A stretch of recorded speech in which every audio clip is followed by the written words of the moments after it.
Entonces, llegamos al punto de la página 27. Yo pongo un esquema que es un poco el esquema fundamental del mundo categorial que quiero explicar.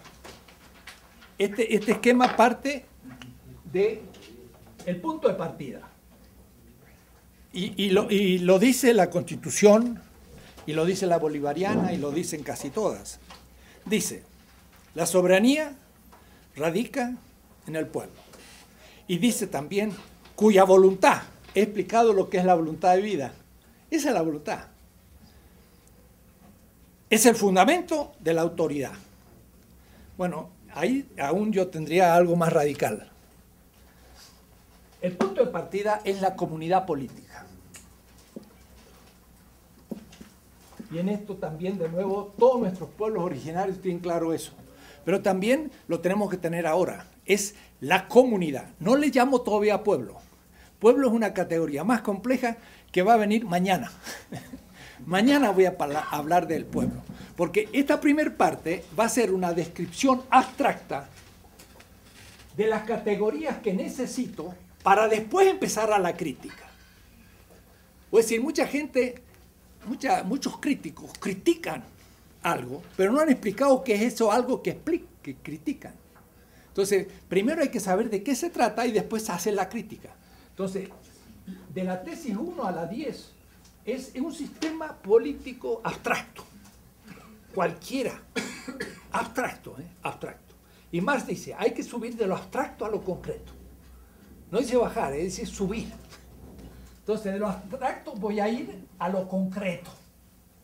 Y lo concreto ahora sí va a ser mucho más complejo y va a entrar ya el condicionamiento económico y van a entrar los conflictos, va a entrar el fetichismo del Estado y va a venir la crítica y la transformación. Entonces, mañana de la tesis 11 a la 20 será mucho más concreto y será lo crítico y lo conflictivo. Ahora va a ser como irénico, va a ser pacífico. Vamos a describir como el médico, que tiene que hacer anatomía y fisiología para saber qué es el cuerpo. Pero después empieza el diagnóstico y la terapia. Pero no puedo hacer un diagnóstico si no sé dónde está el estómago. Y eso es lo que pasa a la base nuestra, a la gente, los movimientos sociales. Tienen miedo de entrar en política y además no saben nada de lo que es. Entonces, peor. Esto es para decir, mire, lo político no es tan complejo, pero es esto. Y a su vez hay que criticarlo de esta manera y transformar de esta. Entonces uno ya puede entrar con un cierto organigrama. Entonces, estamos en lo abstracto. En lo abstracto es la comunidad política. Y digo, no hablo todavía de pueblo. Para mí pueblo va a ser una categoría muy precisa que la he construido y en debate. Boaventura de Sousa está ahí está Laclau, y ahí sí ya somos latinoamericanos, porque ya los europeos ya no nos dicen nada sobre qué es pueblo, porque es un tema latinoamericano y también de pueblo originario. Altepetl en náhuatl significa pueblo, Amac significa pueblo, Ailu significa comunidad, pueblo. Pero por ahora es abstracto, es la comunidad política. La comunidad política es el único lugar del poder. Estoy diciendo el único. Es la sede del poder. Entonces, dice, cambiar el mundo sin tomar el poder. Pero ¿cómo lo va a tomar si el único lugar donde está es el pueblo? Cuidado, la comunidad política. Esta es la primera definición. Cuando uno dice una comunidad a una gente, miren, todo el poder, el presidente, los diputados, la policía, el ejército, todo, eso no tiene el poder por sí. Ustedes son los únicos que son el poder, lo tienen. Y cuando la gente dice, nosotros somos el poder, como dice la Constitución, eso es es un proceso, no lo creen, y menos lo cumplen. El otro día salía yo de la aduana, entonces a uno le revisan todo en el aeropuerto. Entonces uno dice, yo soy la autoridad, así un poco en chiste, ¿no? El policía.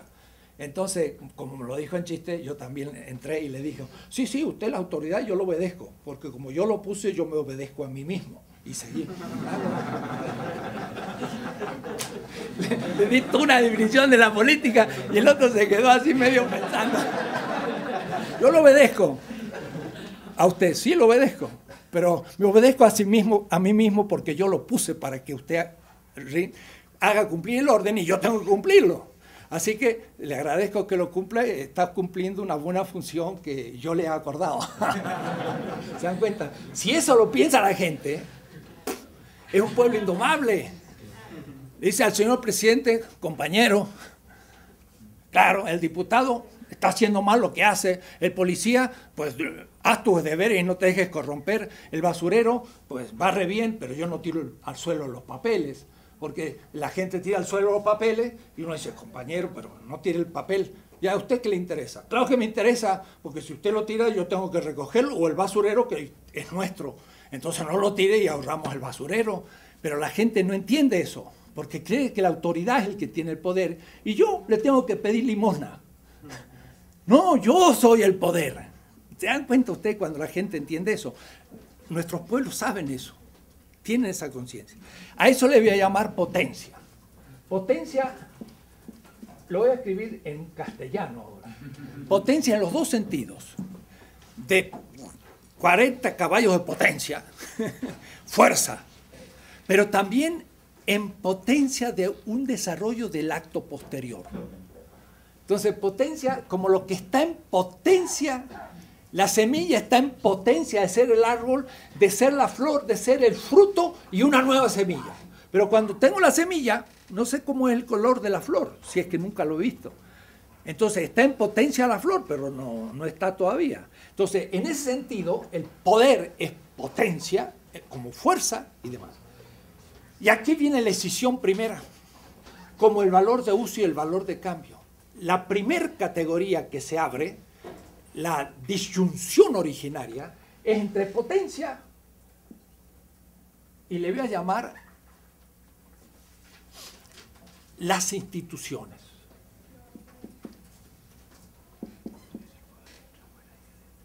Y como Spinoza y Nagel le ponen nombre, le voy a poner el mismo nombre en latín, potestas, que también significa poder. Este es el momento crucial y el corazoncito anarquista le duele. Porque toda institución es determinación y por lo tanto es alienación de la subjetividad en algo. Hacer la mesa es haber puesto 10 horas de trabajo y haber hecho algo que ya no soy yo, está fuera de mí. Si lo vendo y recupero lo que puse y con eso como, duermo, me hago culto, etcétera, recupero en la vida que puse. Pero si me roban la mesa, pues me robaron mi vida. Es un peligro hacer la mesa, pero si no pongo la mesa, pues yo quedo en potencia y no soy real. Porque yo soy real en la medida en que empiezo a modificar la realidad y poner seres, entes, cosas que son lo que me permite la realización de mi ser.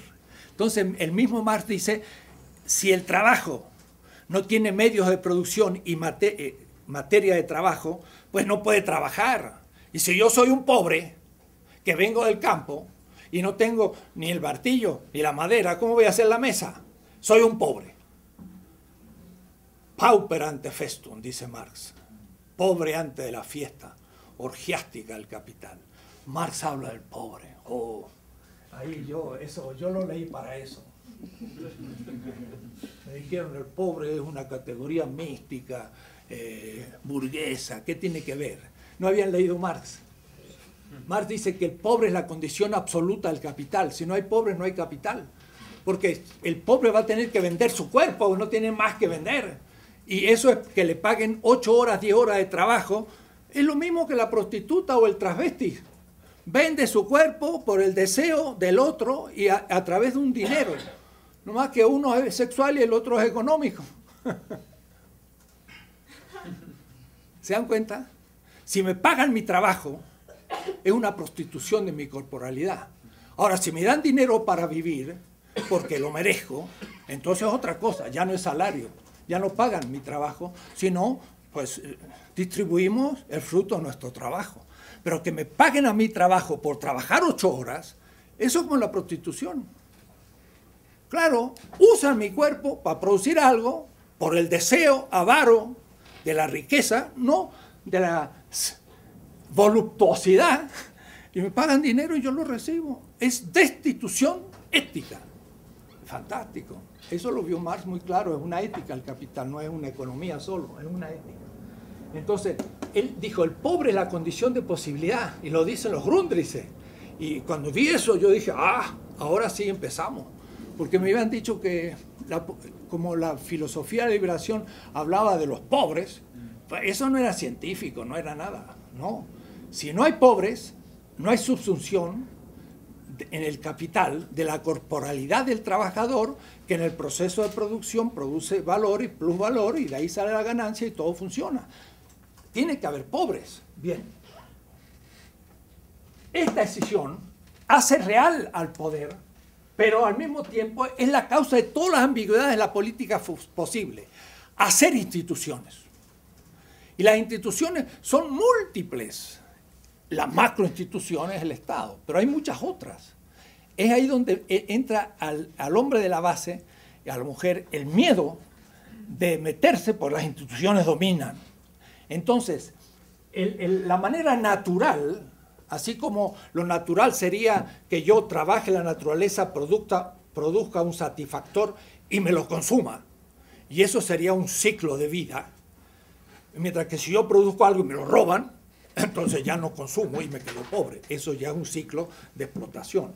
Entonces, el ciclo normal es, se crean instituciones y luego el que ejerce delegadamente el poder lo hace obedeciendo al pueblo. Es un poder obediencial.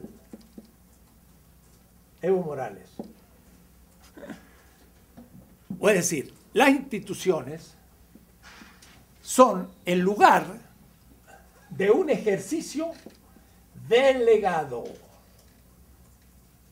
vicario, y en cambio aquí es el lugar, sede, primero y último. Esto es delegación. Yo a usted le doy poder para, y si lo hace bien, bravo, y si lo hace mal, le doy un castigo. Y entre los indígenas muchas veces, azote. ¡Ay, qué inhumano un azote! Si a mí hago algo mal y me dicen 5 años de cárcel en nuestras cárceles, o 50 azotes, yo le diría, no pegue muy fuerte, pero 50 azotes. Porque no me va a pasar 5 años en la cárcel y voy a salir doctor en criminología práctica. Es decir, y además humillado, y todo, nuestras cárceles. Mucho más dignos son 50 azotes que estar en las cárceles actuales. Además, entre los indígenas, dice, cuando matan a uno, lo meten preso. Entonces la familia del preso no vive. Y la familia del muerto tampoco. 2 familias que no viven. Entre los mayas, cuando alguien mata a otro, lo primero que tiene que hacer es trabajar el campo del muerto. Y así las 2 familias viven. Primero. Y luego se le van poniendo castigos de reeducación. Y después de unos años es reintegrado a la comunidad. Y no fue en ninguna cárcel.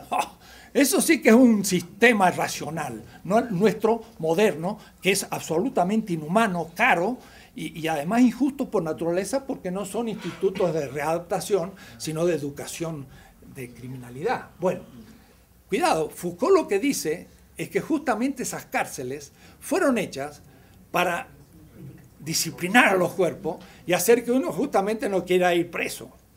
Y entonces uno en la cotidianidad está preso en potencia.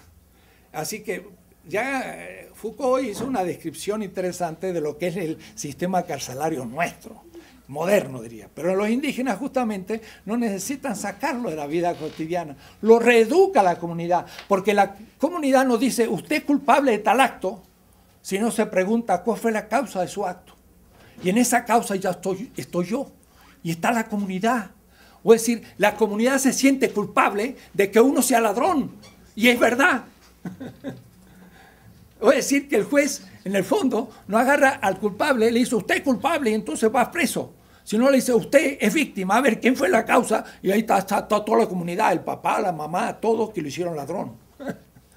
Porque no le permitieron vivir, porque no le dieron trabajo, porque no lo hicieron feliz. Entonces, en realidad, la comunidad, ante un crimen, es el culpable. Y lo que tiene que hacer es volver a la armonía, pero pagando un precio. La comunidad, que es reincorporándolo a él despacito para que sea un miembro. Es un sistema de la justicia. Ahora los bolivianos están haciendo esto, ¿no? Tienen que ahora formular, sin positivizar, el sistema indígena originario, porque va a estar al mismo nivel que el moderno y tiene una fundamentación ética más profunda, racionalmente hablando. Entonces, tenemos que estudiar estas cosas, ¿no? ¿Ves? Eso es parte de la política. Bien, esto sería el poder obediencial. ¿Qué es lo contrario? Lo contrario es cuando el que ejerce el poder de pronto dice, yo soy el poder. L'état c'est moi. Entonces, hay una autorreflexividad del poder. Y miren qué notable, cuando Zapata llegó a México, tenía a su hermano de Emiliano, y cuando llegó a la casa presidencial, imponente aquello, un zócalo, una plaza enorme, 4 cuadras por 4 cuadras, quería agarrar la silla presidencial y la quería quemar. Era un campesino, pero miren qué idea de la política tenía. La tenía que quemar, porque dice, ahí en esa silla se sienta gente buena, pero la silla lo transforma en malo, que es que está endiablada. O es decir, el bueno, honesto tipo, que fue elegido y podría ser democrático y todo, pues en el caso que lo fuera, cuando se sienta en la silla, dice, yo soy el poder. ¡Tras! Eso es la fetichización del poder. Ya no es, compañeros, estoy a su servicio, como lo hace Evo Morales, como lo tiene que hacer toda autoridad, policía, ejército, congreso, profesor universitario, todo. Soy su servidor, obediencial, sino que dice, yo tengo el poder. Entonces, la Constitución está bien, porque no dice que el Estado es soberano. Y si lo dijera, hay que corregirla. El Estado no es soberano. El único soberano es el pueblo. O es decir, es el que es el fundamento de las leyes. Muchos dicen en la Facultad de Derecho que el soberano es el Estado. No, el Estado no es soberano porque todas las instituciones no son soberanas. El único soberano es el pueblo. Es la referencia última de todas las leyes. Y por supuesto el soberano tiene que cumplir la ley. ¿Por qué? Porque la hizo para que él lo cumpliera. ¿Cómo que el soberano no lo cumple como pensaba Hobbes o esta gente? Era absurdo lo que decían. Pero la vida realizada de la comunidad, eso es el fin del poder. Pero también es justamente la voluntad de vida, dije, el querer vivir bien, es la fuerza del poder. No estoy hablando de finalidad por ahora, pero también. Entonces, el fetichismo es eso. Es separar la institución del origen de la institución y absolutizar un término, como mostré antes, que absolutizo el valor de la mesa y me olvido del trabajo vivo. El trabajo vivo corresponde a la comunidad como voluntad de vida unida con medios factibles. Eso es lo que en la economía sería el sujeto vivo del trabajo, pero en la política es el sujeto vivo del ejercicio del poder. Es otra cosa, muy distinta. Y eso es lo que a veces se pasa. No es lo mismo ser ciudadano que ser miembro de situación de un organismo económico. Ahora, hablaremos después que ciudadano simplemente significa ciudad, ser miembro de una ciudad, pero también el campo. Y veremos que ese ciudadano ya no es abstractamente liberal, sino que ese ciudadano puede ser comunitario y tener derechos diferenciales, que es lo que pasa en Bolivia, pero parece que no pasa tanto en Ecuador, donde se quiere dividir a los indígenas y eso no se los ha tomado suficientemente en serio por problemas que tiene Correa, ¿no? Entonces ahí habría que corregir la plana Correa y decirle respete a las comunidades y no las divide y dele derechos comunitarios como se tiene que hacer, no en un sistema liberal, porque si tomamos a lo liberal como lo político estamos perdidos. Tenemos que partir del individuo abstracto. Y aquí no hay individuo abstracto, hay una comunidad histórica de lengua, etcétera, o muchas comunidades. Puede haber un Estado, el Estado sería la macroinstitución institucional de muchas comunidades, plurinacional, pluricultural. Eso es perfectamente posible porque se da a este nivel.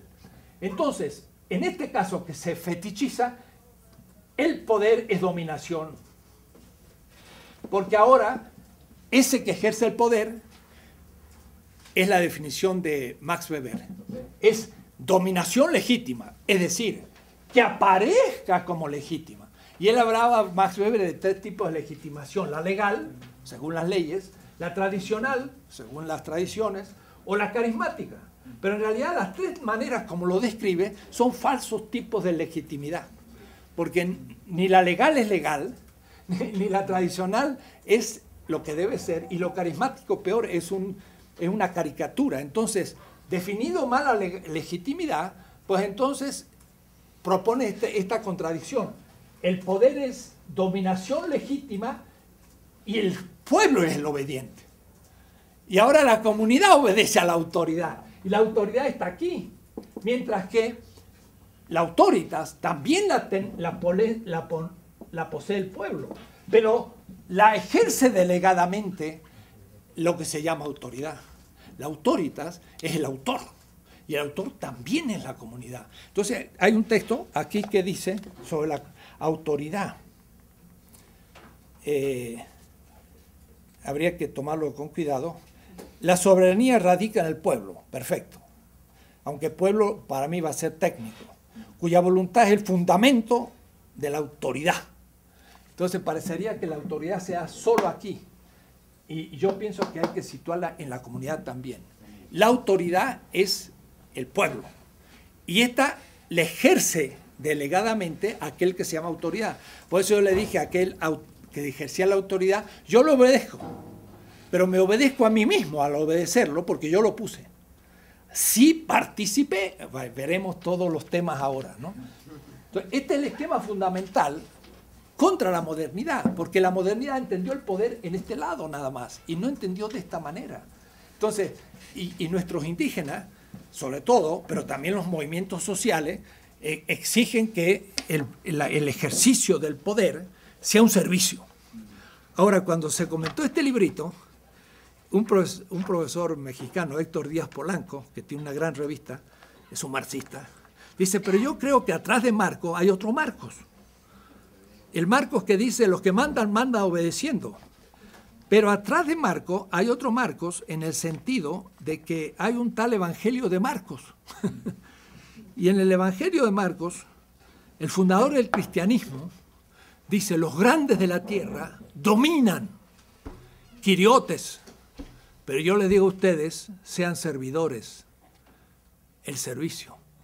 Ahí está también ya el zapatismo indicado allá hace 2000 años en el pensamiento semita, que la autoridad es servicio y no es dominación. Entonces, aún a los conservadores, más conservadores del Opus, a ustedes quieren, pues les citan un sexto evangelio para decirle que esto está bien fundado en antiguas tradiciones, que de paso esos mismos carismáticos judíos del siglo I lo tomaron tradiciones mucho más antiguas, quizás egipcias, porque los egipcios tuvieron muchas veces faraones de pueblos que invadían y el pueblo empezó a crear un pensamiento crítico sumamente interesante, Drewermann, un gran pensador alemán, muestra la importancia de la política egipcia debajo de la democracia griega y una cantidad de cosas que bueno, son históricas.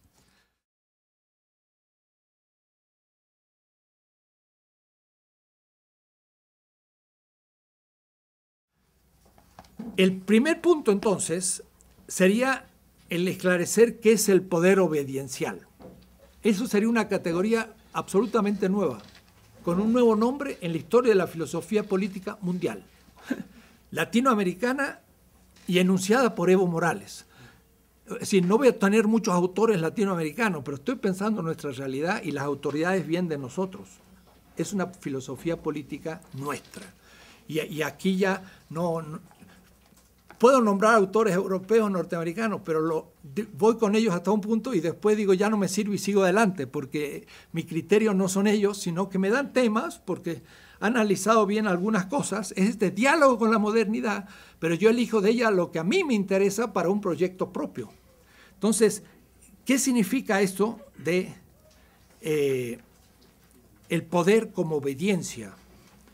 El que manda es el representante que debe cumplir una función dentro de la institución.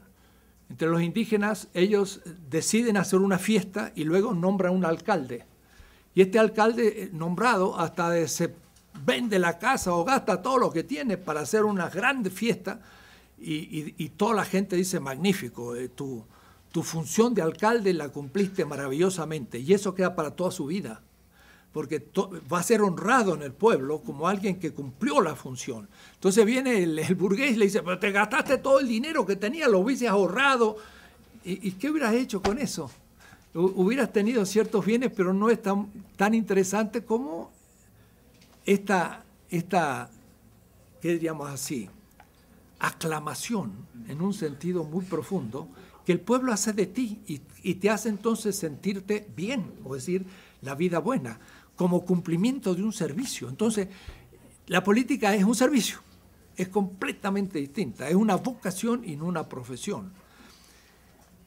El elegido debe ejercer delegadamente el poder de la comunidad, debe hacerlo en función de las exigencias, reivindicaciones, necesidades de la comunidad. Cuando desde Chiapas se nos enseña que los que mandan deben mandar obedeciendo, se indica con extrema precisión una función de servicio del funcionario. El funcionario es el que cumple la función política que ejerce como delegado el poder obediencial. Entonces aquí podemos detenernos en cómo se forma ahora, cómo se educa a la gente para que sea capaz de ejercer el poder obediencial. Muy difícil, porque la juventud de los partidos ya empiezan a ser secretarios y asistentes de los diputados y gobernadores y todo, y lo único que aprenden es vestirse muy bien, ser un burócrata y saber cómo trepar. Entonces, para ellos la política es dominación. Entonces, formar políticos de otro tipo es muy difícil y tenerlo no es una garantía de la izquierda. Suben y son más corruptos que los otros todavía, muchas veces, y lo estamos viendo en América Latina. Hasta en el gobierno boliviano, pues un indígena pues se armó un lío porque se robó medio petróleo boliviano. Entonces, ¿por qué? Porque nunca había visto tanto dinero junto, ¿no? Miles de millones y le entra la tentación. Bueno, ahí es donde viene la ética y el cumplimiento del servicio. Eso es muy difícil. Bien.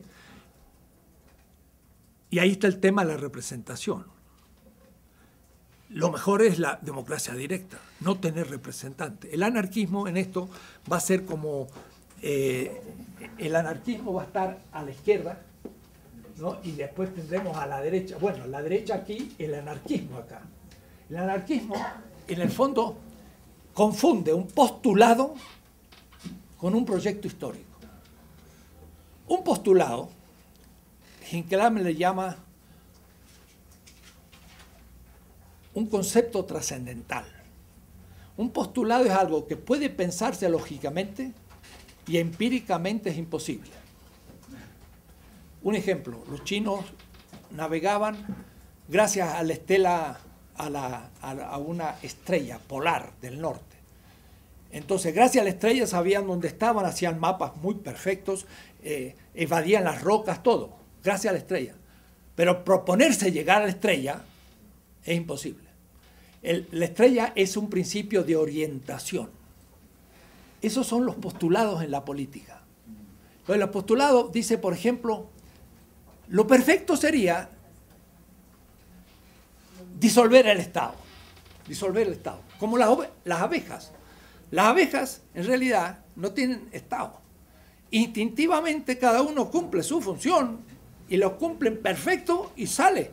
Más, empiezan un panal, de una punta a uno, otra, y van haciendo sus casillitos hexagonales, y cuando coinciden los dos equipos, coinciden perfectamente. Como que lo hubiesen medido por milímetros. Y cuando se reúnen, son hexagonales perfectos. ¿Cómo hicieron? Lo miden, ¿eh? Lo miden por sus patitas, caminando, todo. Tienen métodos. Por ejemplo, descubren que hay una flor con polen y vuelven al panal y pueden andar 1 kilómetro. Y llegan y hacen una danza. Y salen todas las demás corriendo hacia la flor y llegan justo. Parece que danzan en forma de 8, indicando la dirección. Y según hagan más o menos vueltas, van indicando la distancia. Y entonces ven que hace muchas vueltas, dice, está lejos la cosa. Y como la dirección del baile es este y no es este que sería para allá, ¡bum!, salen todas. Pero instintivamente les sale perfecto, no tienen nada que hacer, entonces organizan. Pero el ser humano, si fuera perfecto, pues no necesitamos Estado.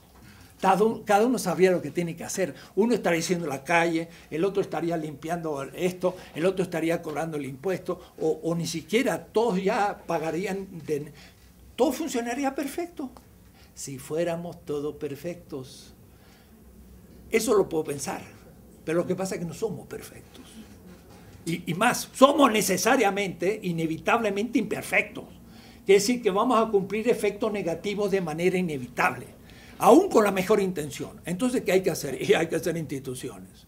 Para que cuando uno no haga lo que debe, pues nosotros también vamos a decir cuál será la medida correctiva que hay que tomar.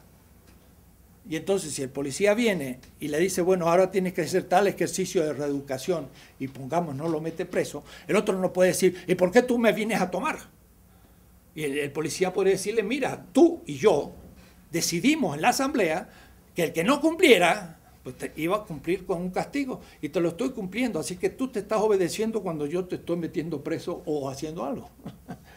Es decir, tenemos que en las instituciones saber que somos imperfectos. Ahora, el Estado, eso es el último punto de todo el curso mañana sábado, podríamos subjetivarlo a tal punto en este momento. Y gracias a las computadoras y a estos medios electrónicos nuevos, podríamos alivianarlo a tal punto que realmente casi parecería que no existiera Estado. Pero va a tener que estar mucho más que nunca y mucho más subjetivado, de tal manera que no vamos a tirar ya más papeles en el piso. Y cuando paguemos algo va a estar pagado el impuesto y todo va a ser tan simple que no va a pesar el Estado. Pero va a tener que existir como organización, si no, no podemos. O es decir, si todos fuéramos perfectos, no son necesarias instituciones. Como no somos perfectos, son necesarias instituciones. Si todos fuéramos perfectos, podríamos, millones y millones de ciudadanos, llegar a decisiones en democracia directa y por unanimidad. Bueno, eso sería, de nuevo, un ideal. Empíricamente imposible. Entonces, ¿qué hay que hacer? Elegir algunos. Desde siempre fue así, ya hace 5.000 años en Tiro y Sidón se eligieron gente para los consejos de ancianos o de esto o de aquello. La representación es necesaria, pero cuidado, el ideal fuera que fuera transparente el representante y el representado, que informara a tal punto que el representado se estuviera muy bien informado. Habría que ir disminuyendo la distancia, informando cada vez más, haciéndolo casi imperceptible, pero tendrá que haber. Entonces, hay representación. Y como hay representación, es posible la corrupción y el fetichismo. Y eso es inevitable y tenemos que pensarlo. Entonces, la política es realista, pero realista crítica. Pero no es idealista en el sentido de que todos son buenos como en un monasterio en el caso que lo fuera, no un kibutz. No, no existe eso, no puede ser. Entonces a veces también la izquierda exige la perfección y es bueno, pero acuérdense que es imposible. Y entonces el postulado son necesarios. Yo hablar de los postulados. El comunismo es un postulado y Marx dice justamente que es un horizonte y no es un fin histórico. Y entonces querer realizar el comunismo es como querer llegar a la estrella polar el navegante. Entonces es necesaria la representación, pero la representación hay que educarlo para que se ejerza como servicio.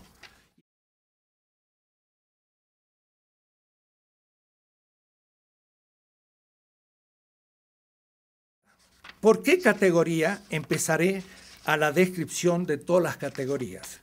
Les quiero explicar, primero que todo, qué significa fetichizar las categorías y cómo el sistema liberal político, y el neoliberal mucho más, está fetichizado.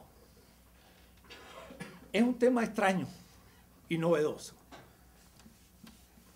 pero es justamente entender el método que Marx aplica a la economía y aplicarlo ahora a la política.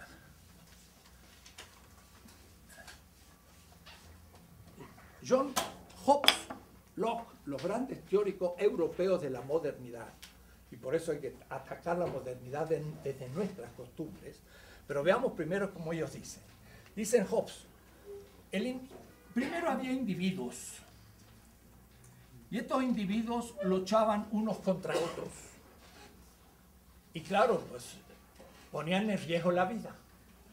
Debo decir que esta parte se lo olvidaron, porque entonces no se dan cuenta que ponen a la vida como el punto de partida, pero no se dan cuenta. Porque entonces, como uno lucha contra otro y la vida está a riesgo, entonces hay que hacer un contrato.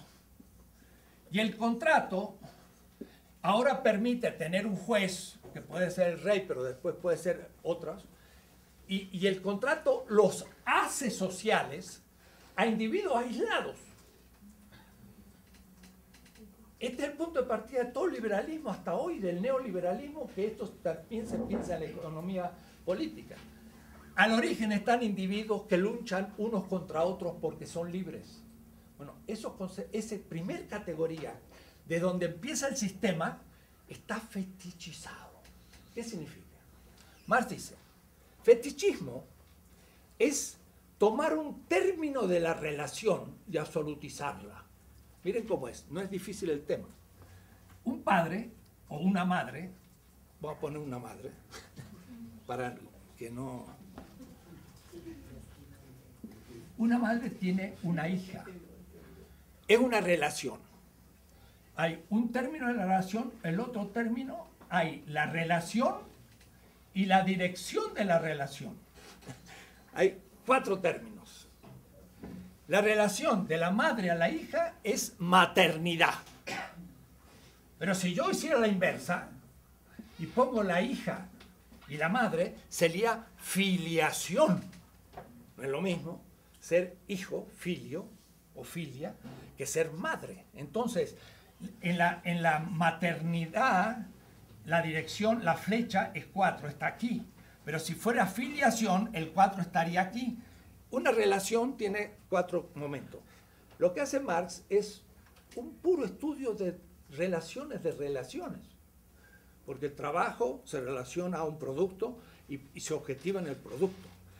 ¿Qué significa fetichismo? Cortar la relación y absolutizar uno de los términos.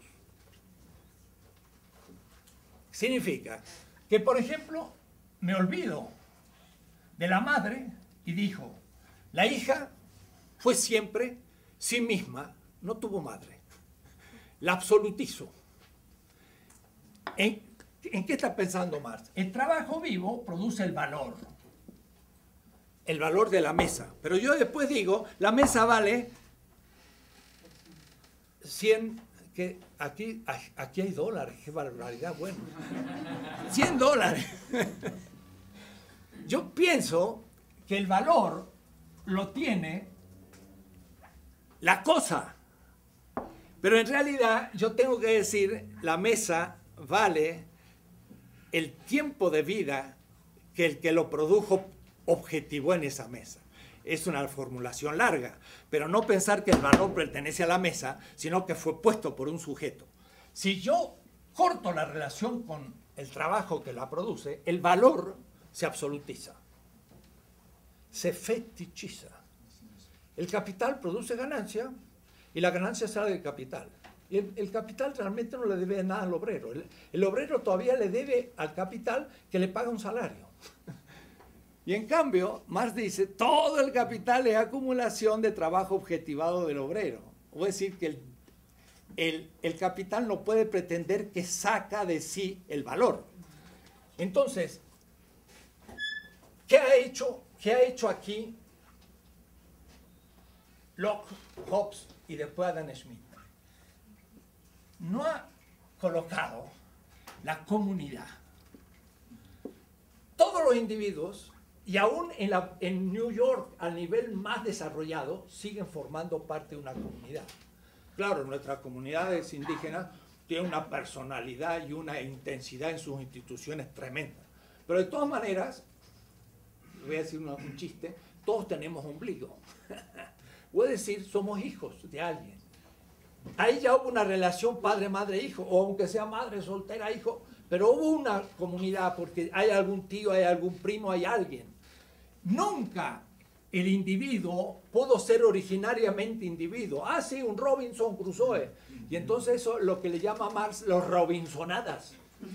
Claro, Robinson Crusoe estaba solito en la isla, pero estaba hablando consigo mismo. ¿Dónde aprendió la lengua? Pues en Inglaterra, donde estaba viviendo. Pues si Robinson Crusoe es un perdido. Pero si hubiera realmente su madre dejado en la isla de Chiloé o donde fuera a ese niño recién nacido y se hubiese mamado de una loba, como dice Rómulo y Rémulo, andaría en cuatro patas, no hablaría y no sería humano porque no podría desarrollar ninguna capacidad. O es decir, esos individuos serían monstruos. Forman parte de una comunidad, pero me han cortado la relación con la comunidad. O es decir, han fetichizado el singular en la comunidad y entonces dice, es originario el individuo, como yo puedo decir, el valor pertenece al objeto. Se ha fetichizado ya la primera categoría porque se ha olvidado la comunidad. Y eso no solamente entre los indígenas, también en el mundo burgués hay familia y hay comunidad. Y otra barbaridad, decir que este es libre, como Hobbes. Son libres cada uno. ¿Cómo va a ser libre? La libertad es correlativa a las instituciones. En el origen, el ser humano era casi animal, un primate. No tenía ninguna libertad. En el origen no tenemos libertad. Cuando vamos creando instituciones perdemos instinto. Y en la medida que perdemos instinto, vamos siendo libres. Libertad tendremos al final de la historia plena. Al origen no tenemos libertad. Segundo, tercero, él dice, uno pelea contra otro. ¿Y cuál es el peligro de pelear uno contra otro? Que me matan. Entonces la vida era el gran argumento. Siendo individuos no podemos defender la vida. Hacemos un contrato porque tenemos que sostener la vida. Había un principio material del argumento y no lo conocían, nunca lo propusieron. Entonces, las categorías del pensamiento neoliberal en economía y liberal en política parten ya de una categoría fundamental de individuo que es fetichista, porque no es real.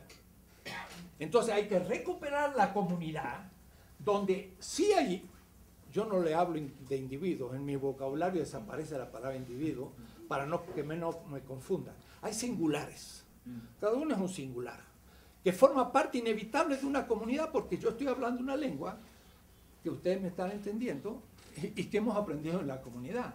La lengua misma es comunitaria, como yo voy a inventar la lengua y voy a hablar solo, entonces nadie me entiende y la vida no se puede reproducir. Entonces, tenemos que partir de categorías completamente distintas y armar todo un horizonte. Y ahí empezamos.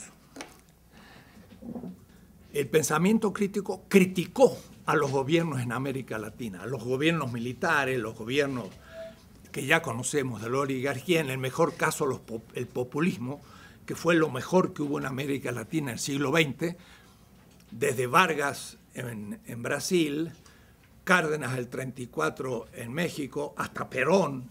Después, esta gente que fue muy denigrada por el desarrollismo posterior, sin embargo, al menos eran nacionalistas. Y hoy ser nacionalista es casi ser la excepción, aunque ya empezamos a tener gobiernos nacionalistas. Fueron gente que ganaba las elecciones realmente, no hacía fraude, y entonces fue lo único salvable quizás del siglo XX. Eso fue de lo mejor que tuvimos. Ahora, aún hay que hacer un análisis de ese populismo de los años 30 a los 54, más o menos. Fueron 25 años de un cierto nacionalismo, después viene ya el desarrollismo, y después vienen las dictaduras militares hasta el 84, después del 84 viene la apertura democrática y se hace neoliberal, y ya estamos prácticamente con la Revolución Venezolana en el 97, toda esta etapa. La izquierda estaba siempre afrontando el poder, por lo tanto lo criticaba. Por lo tanto, el tema de la política, el poder, en toda la modernidad, pero también en la izquierda, fue generalmente interpretado como dominación. Si usted lee en un libro como el de Lenin, Estado y la Revolución, pues van a ver que el poder del Estado es un poder dominador. Y si usted lee en Max Weber, va a decir, el poder político es dominación legítima ante obedientes. O es decir, si usted no tiene obedientes, pues usted no puede ejercer la dominación. Pero en la medida en que tenga obedientes, es porque los obedientes creen que ese ejercicio es legítimo. Pero una dominación legítima es una contradicción en los términos. ¿Cómo puedo yo dominar legítimamente? Significa que el dominado acepta ser dominado, es un masoquista. Pero eso es lo que dice justamente Max Weber. Tiene tres tipos de legitimidad, pero el poder político es dominación, Herrschaft en alemán, dominación. Lenin también piensa que es dominación. Y un poco el zapatismo en México, estamos en debate, también de alguna manera piensa que el Estado, pero eso lo saca de Holloway y lo saca un poco de Negri. Entonces, en fin, hay teóricos que están ahora influyendo en todas estas cosas. El Estado es una institución burguesa de dominación, de tal manera que hacer política es disolver el Estado. Pero si yo disuelvo el Estado y no creo instituciones, ¿qué hago? No sé si ustedes conocen ese librito muy famoso de Holloway, que es un irlandés que está en México. O sea, que ya se ha hecho latinoamericano. Se llama Cambiar el mundo sin tomar el poder. Entonces yo, en la Facultad de Filosofía, tuvimos un debate ahí con Atilio Borón, Holloway, estaba yo, está escrito, se los puedo dar. Cambiar el mundo sin tomar el poder. Entonces, lo primero que dije, y lo voy a explicar, el poder no se toma, porque el poder reside en el pueblo. Y el pueblo no toma su cabeza, ni su pelo, ni su mano. Las tiene como una parte de su ser. Es decir, el poder reside en el pueblo, se puede aumentar, se puede debilitar, pero no se puede tomar. El Estado, pero el Estado es otra cosa, vamos a ver qué es. Entonces, una formulación con esa, ¿qué es lo que hace? Hace que todos los movimientos sociales que se reúnen en el Foro de Porto Alegre y también los movimientos indígenas digan, tenemos que hacer una transformación de la sociedad, pero no nos metemos en política. Porque como la política, por último, significa tomar el poder del Estado y el Estado es dominación, pues a mí no me interesa dominar. Estoy luchando para que no haya dominación. Y entonces no tenemos salida. Los movimientos sociales siguen el nivel social, temen lo político porque no lo han definido adecuadamente. Entonces, la Constitución, que dice que el Ecuador es un Estado, entonces la extrema izquierda va a decir, pero el Estado es burgués, así que este Estado de Ecuador ya no me sirve para nada. Lo que yo voy a hacer es disolver ese Estado. Entonces, no hay política posible. Y en cambio, el señor Evo Morales es presidente. Y es presidente y lo hace políticamente. La diferencia entre Fidel Castro y Evo Morales es que Fidel Castro, en la doctrina tradicional, tomó el poder del Estado, instauró la dictadura del proletariado, no del proletariado porque casi no había, pero en fin, lo que fuera, y desapareció la política, porque entró a la administración económica del país, como si fuera un empresario, porque la verdad no pudo haber, claro, mire, cuando yo voy a Cuba, esto es bravo, pero un partido político significa no solo un grupo de gente, significa una escuela donde se tenga un proyecto coherente y se pueda justificar, y entonces hay una cierta discusión política. Pero si no puede haber otro partido, entonces la gente puede participar. En la base todos votan y llegan a hacer una asamblea nacional. Pero no hay ninguna escuela en que pueda tener otra propuesta que, por ejemplo, el gobierno. Y si no hay esto, no hay un verdadero debate político para llegar al consenso, y al consenso legítimo vamos a ver qué es todo esto. Entonces, Evo Morales sí está luchando a un nivel plenamente político y va derrotando a la oposición a partir de las mayorías y convenciéndola de lo que va haciendo. Entonces, en Bolivia hay un campo político que se está desarrollando. En el socialismo real, a partir de la posición leninista, desaparecía el campo político.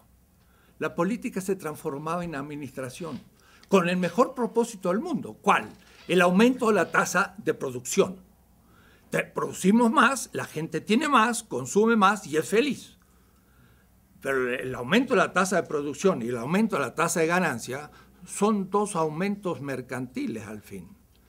Y yo produzco más. En la Unión Soviética los planes eran producir más, y entonces, ¿qué había? Había que consumirlo, no se podía.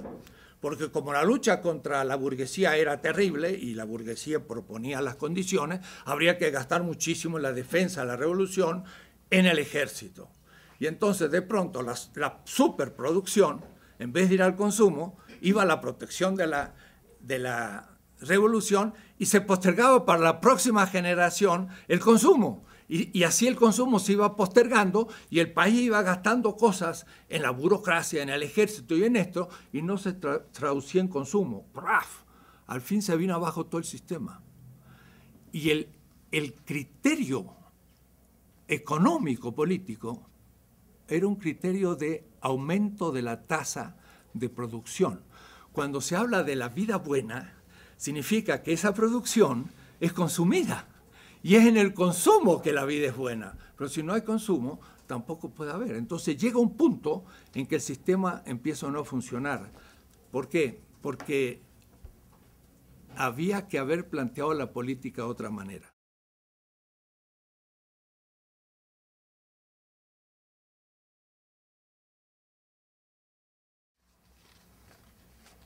Después de saber lo que es el poder, ¿cuáles son los niveles de lo político? Porque algunos teóricos trabajan sobre la praxis política, otros sobre las instituciones y otros sobre los principios. Algunos se dedican no más que a los principios. Un Habermas casi trabaja principios. Otros son institucionalistas, otros son prácticos.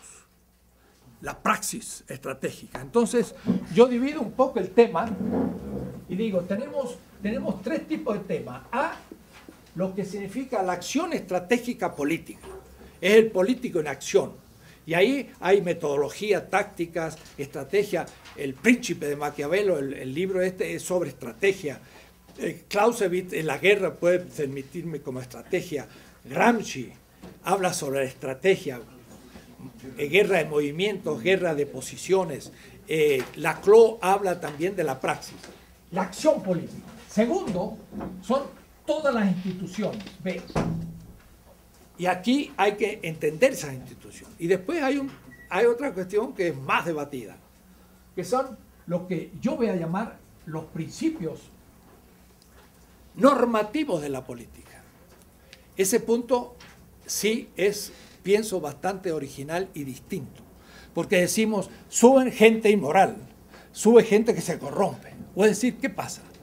No tiene ni disciplina subjetiva, porque cuando en México ahora fue elegido un delegado de la Ciudad de México y públicamente dijo, me han ofrecido 100 millones de pesos.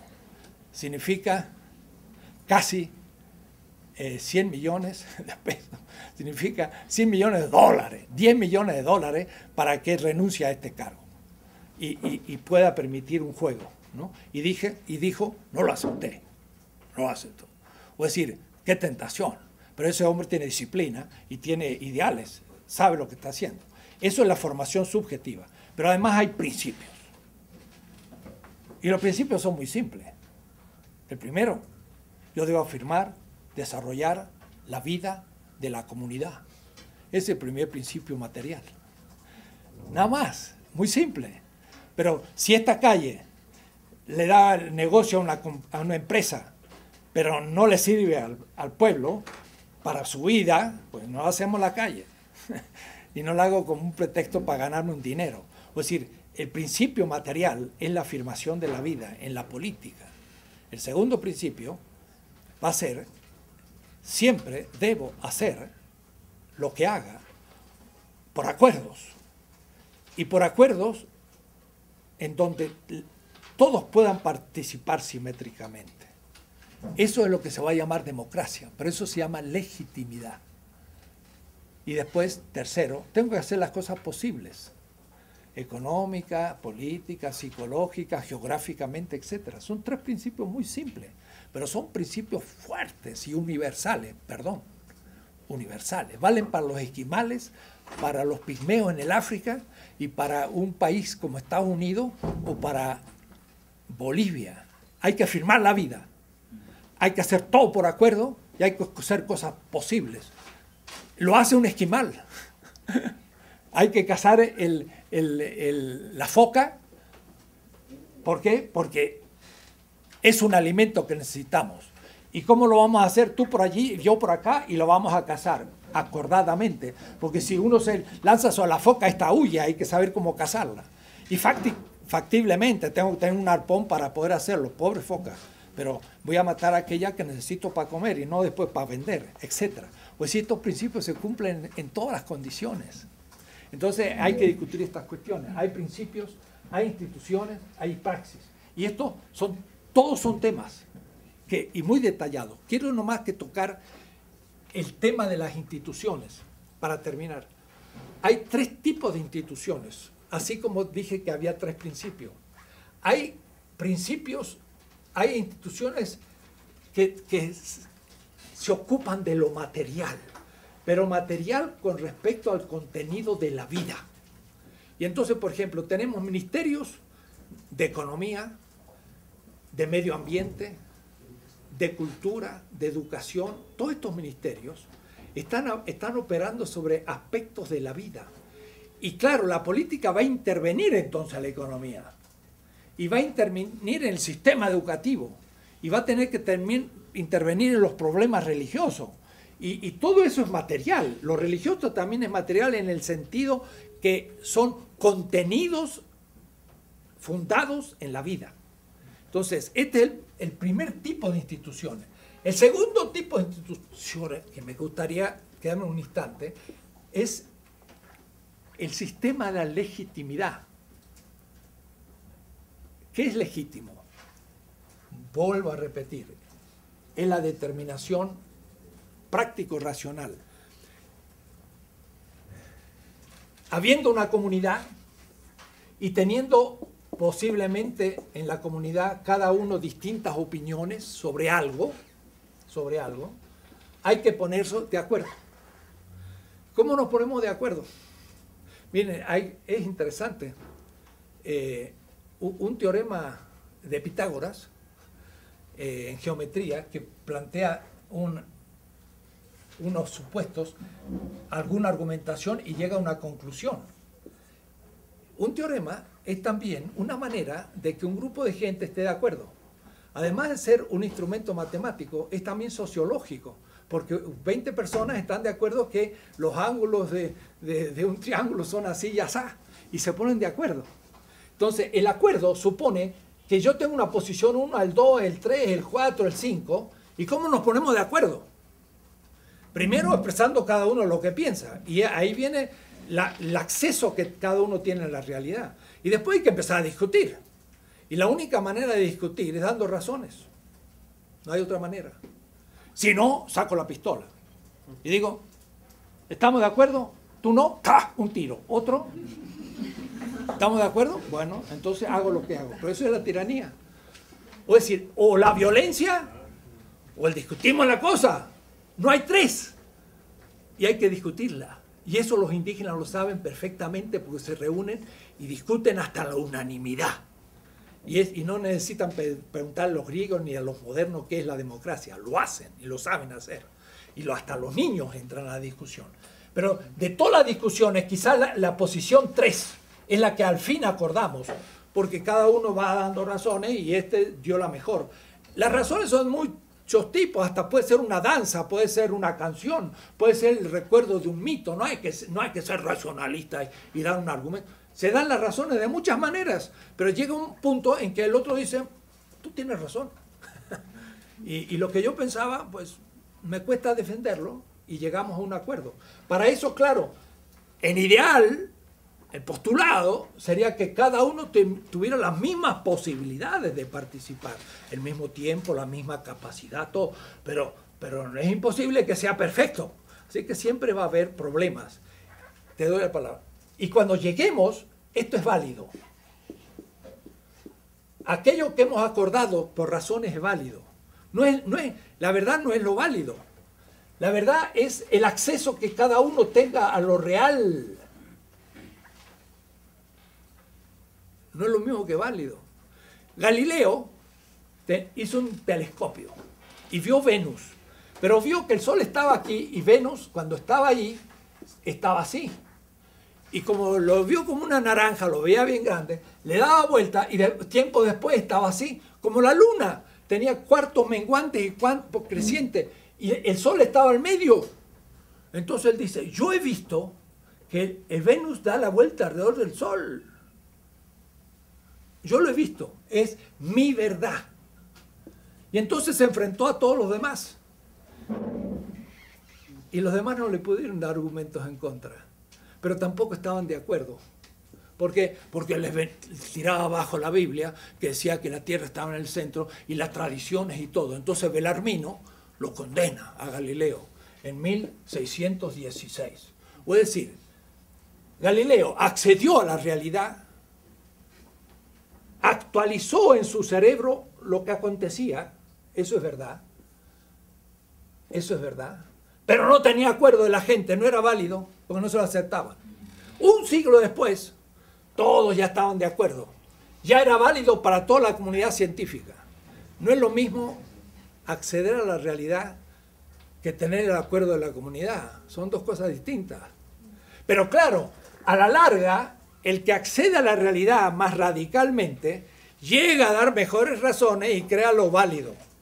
Bueno, en política no se habla de validez, se habla de legitimidad. Lo legítimo es aquello que ha sido decidido por la participación simétrica de todos los afectados a partir de razones. Y aquí funciona la racionalidad, pero una racionalidad cuyo criterio es la vida. Hinkelhammer le llama una razón reproductiva de la vida y yo le llamo una razón material, que es la de Marx. Si no tenemos esa razón, entramos en el caos y en el disenso sin consenso, porque la comunidad científica necesita estar de acuerdo al menos que la Tierra sea el centro. Ya es un consenso. Y yo muestro que no, estoy en disenso. Y nadie me lo acepta, pero al tiempo después me lo aceptan y la comunidad entera progresa a un nuevo consenso. Pero si yo parto del caos, no hay disenso. Si es un caos, ¿cómo va a haber disenso? Si nadie sabe lo que está diciendo y todos dicen cosas distintas. Entonces, para que pueda haber crítica, tiene que haber orden, como punto de partida. Pero el orden no tiene que ser sagrado, sino que el sagrado tiene que ser el crítico. no el orden. Entonces, el posmoderno tiene el culto al disenso, por el disenso. Hay que ser discente. Y muchos adolescentes o gente, pues, si no es crítica, no se siente bien. Pero hay que ser crítico, no por sentirse bien, sino por acceder a la verdad, en el sentido más fuerte de la palabra, según el criterio vida. Entonces, yo en eso soy un poquito en contra de cosas fáciles. Pero esto es el sentido común de los pueblos. La gente piensa en sentido común. De acuerdo, si ven la diferencia entre verdad y validez. Bartolomé Las Casas lo jugaba esto de una manera tremenda. Siendo un europeo, tenía el lugar, no era Guamán Poma, decía, los pueblos originarios, le llamaban los pueblos indígenas, hay que concederle verdad de todo lo que opinan mientras que no se demuestre lo contrario. Y dice, si ellos creen que hay que hacer sacrificios humanos porque ofrecen a los dioses lo mejor, que es la vida humana, y nadie demuestra lo contrario, es válido que ofrezcan sacrificios humanos. Bartolomé Las Casas. Y dice, y tengo conciencia de ser el primero que lo dice. El primero era un cristiano que decía que los indios tenían derecho a hacer el sacrificio, mientras que no se les muestra lo contrario. Y entonces les daba pretensión de verdad al otro, mientras que no le demostraba lo contrario. No vaya a ser que discutiendo me convenza a mí de su verdad, y tengo que estar dispuesto, si no, no es pretensión honesta de verdad. O es decir, que cuando empezamos la discusión, todos ponemos los frijoles o los porotos, o como se llamen, en remojo. Porque mi verdad puede que al fin del proceso la haya perdido y haya accedido a la verdad del otro. Pero no he perdido nada, he crecido, porque era más verdad que la mía. Entonces, y yo digo, ¿más verdad que la mía? Pues sí, porque si yo lo miro esto de aquí, digo, es todo rugoso. Pero si lo miro de acá, yo digo, no, es todo parejito. ¿Y es falso? No, hay dos perspectivas. Y eso es perspectivismo, ningún perspectivismo. La realidad no la puedo abarcar nunca del todo, y por lo tanto hay distintos accesos a lo real. No tiene nada que ver ni con el escepticismo que con el relativismo. Tiene que ver con que mi inteligencia y tu inteligencia son finitas. Y la realidad no es conceptualizable, porque es infinitamente compleja. Y entonces, ¿cómo es la cosa? En el tiempo, si esto es el cero de conocimiento y esto es el tiempo, Peirce, el fundador del pragmatismo, muy interesante, dice, la comunidad científica parte de cero de conocimiento, pero a medida que pasa el tiempo va conociendo más lo real, pero nunca coincide, nunca conozco todo lo real. Por lo tanto, yo hago un tránsito, 60 años de mi vida, pero tomo lo válido de la comunidad anterior, le invalido en algunos puntos, avanzo y me muero. Y la comunidad científica es la que después toma mi propuesta y sigue. O es decir, la idea de comunidad está atrás del pragmatismo, está atrás de muchas cosas hoy. Quiere decir que puedo criticar el liberalismo no solamente de los pueblos originarios, puedo también plantear la crítica al individualismo desde la recuperación de la comunidad de muchos movimientos también modernos, que se han dado cuenta de que el ser humano no es individual, sino es comunitario. Entonces, esto que digo aquí es también para la verdad de nuestros pueblos y también para el diálogo entre nosotros, entre un pueblo originario que accede a la realidad viéndola de una manera y el otro la ve de otra, pero después hay que ver las consecuencias de esta visión ecológica, por ejemplo, de la cultura moderna, y hay que ver, por ejemplo, las consecuencias de esta. Entonces, quizás esta, que parece más simple, sin embargo, sus consecuencias son más positivas. Y esta, que parece muy estructurada, ha pensado en la ciencia, en la tecnología, pero en el paquete no puso los efectos negativos. Y los efectos negativos son desastrosos para la humanidad y vamos a la muerte. Entonces, de pronto, el criterio vida me dice, un momentito, grande científico, la vida es el criterio de todo lo que están haciendo y están matando a la humanidad. Entonces, como están practicando la ciencia y la tecnología y lo demás, es un peligro. aunque esté muy avanzado cuantitativo y sea muy preciso. Entonces, tendremos que hacer algo muy distinto y ahí el diálogo entre las culturas. No, todas las culturas son distintas y ninguna es superior a las otras en todo. Cualquiera puede ser superior a la otra en aspectos. Y entonces la que es más superior en un aspecto le puede enseñar a otra. Hay que saber cómo para aprender. Hay instituciones de legitimación que son hacer una... Por ejemplo, votar es una institución. Tiene más de 5.000 años. Que cada persona valga un voto es también una institución lejana. Pero cuidado, ¿quiénes forman parte de la comunidad? Mi conferencia esta tarde debe mostrar que los grandes patriotas dejaron a los indígenas fuera de la comunidad. Y entonces la emancipación primera fue un fracaso porque no logró integrar a toda la comunidad. Quizás la hagamos en la segunda emancipación, pero la primera no funcionó. Es decir, es una institución definir quiénes son los miembros. Y entonces todo este tinglado enorme que significa la política son instituciones que hay que manejar en función del servicio a la vida, pero además esas instituciones tienen que ser legítimas porque cada ciudadano tiene que subjetivamente sentir, estar convencido por convicción que ha participado en eso. Y en la medida en que yo participo en algo, eso es válido, es legítimo y me obliga, porque he participado y es lo que yo decidí. Entonces, yo me obligo en la comunidad a hacer lo que hemos decidido. Y entonces esa comunidad tiene fuerza, porque todos están cumpliendo lo que han decidido. Y entonces funciona, porque nadie tiene que estar esperando a que le digan tienes que hacer eso, porque él lo está haciendo de motu propio. Y entonces tiene poder, tiene instituciones y funciona la comunidad. Las instituciones de legitimidad se llaman la democracia, pero no liberal. El liberalismo es justamente lo contrario a la democracia, porque como articula, es el sistema político del sistema capitalista en la economía.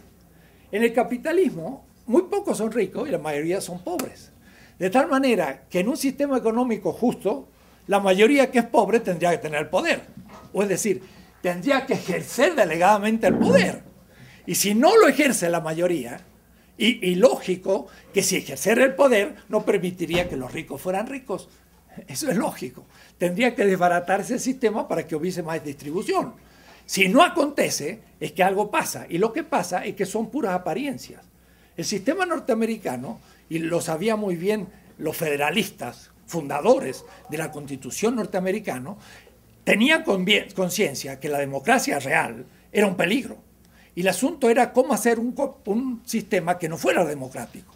Entonces fue un sistema representativo, pero a su vez hecho de tal manera que votaba la aristocracia. ¿Por qué? Primero, porque esa oligarquía era la que nombraba a los candidatos y el pueblo los confirmaba.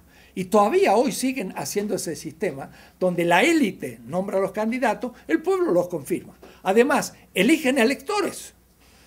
Y ni siquiera el que es más votado sale presidente, sino que en el caso de Bush salió elegido sin ser el más votado porque los electores lo tenían. Pero el sistema de electores es muy amañado.